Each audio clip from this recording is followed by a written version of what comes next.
Learn English through story about my digital detox journey. The story begins on a quiet Sunday morning when I finally admit something that I have avoided for months. I am exhausted.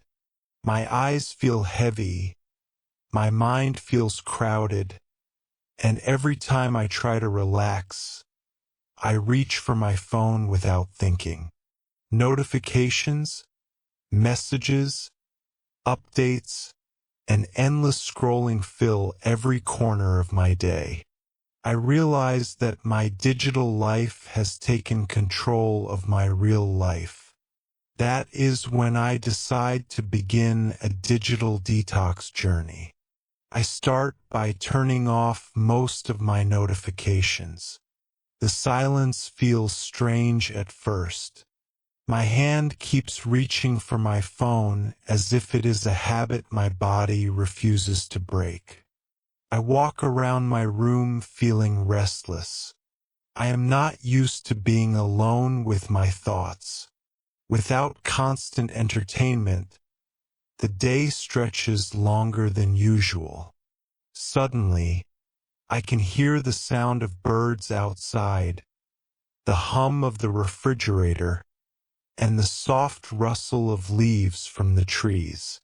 These sounds have been there all along, but I never noticed them.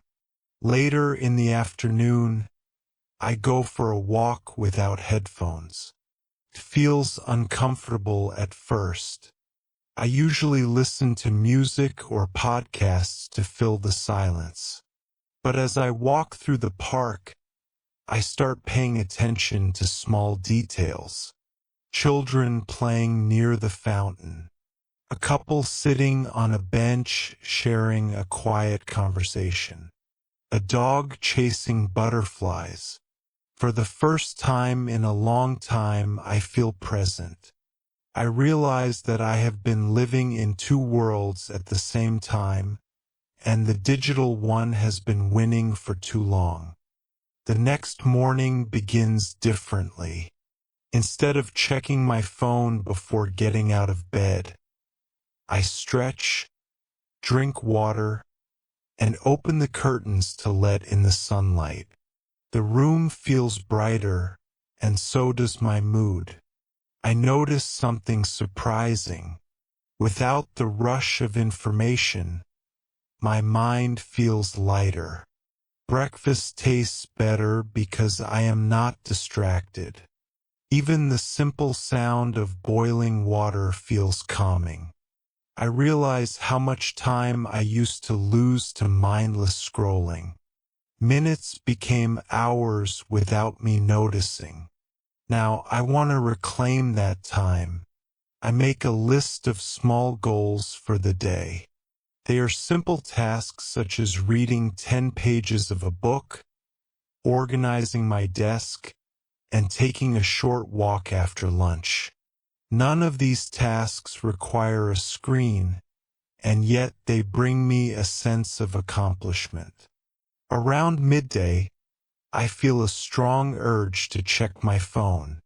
It sits on the shelf like a magnet pulling me back to old habits. I take a deep breath and remind myself why I started this journey. I want clarity. I want balance. I want to feel alive without relying on constant digital stimulation. I step outside for fresh air. The sun feels warm on my skin. The breeze carries the scent of grass.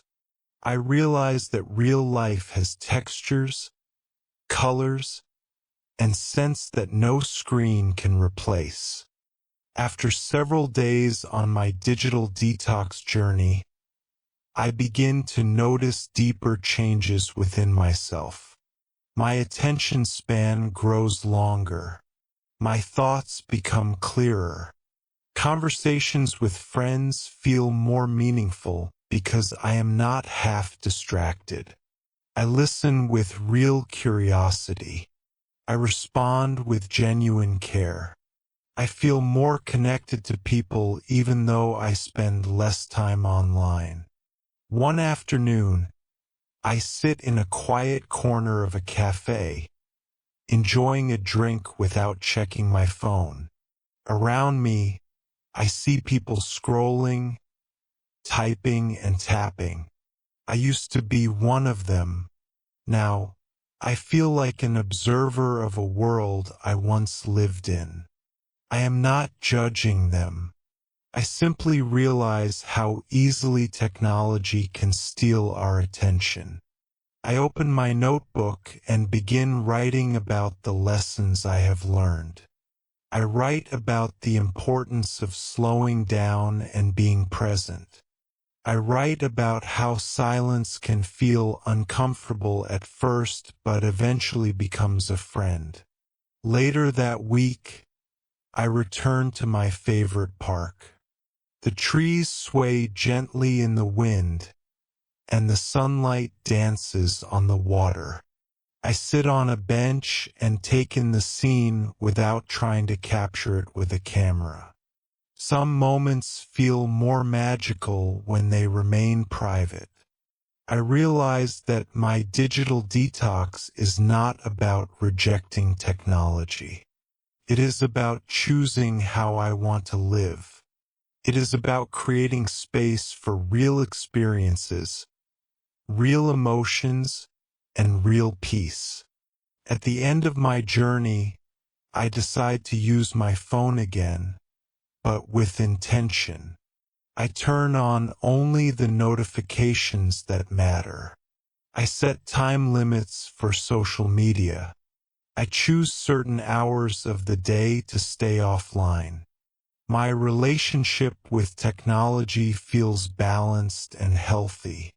I no longer feel controlled by constant information. Instead, I feel grounded, aware, and more in tune with myself.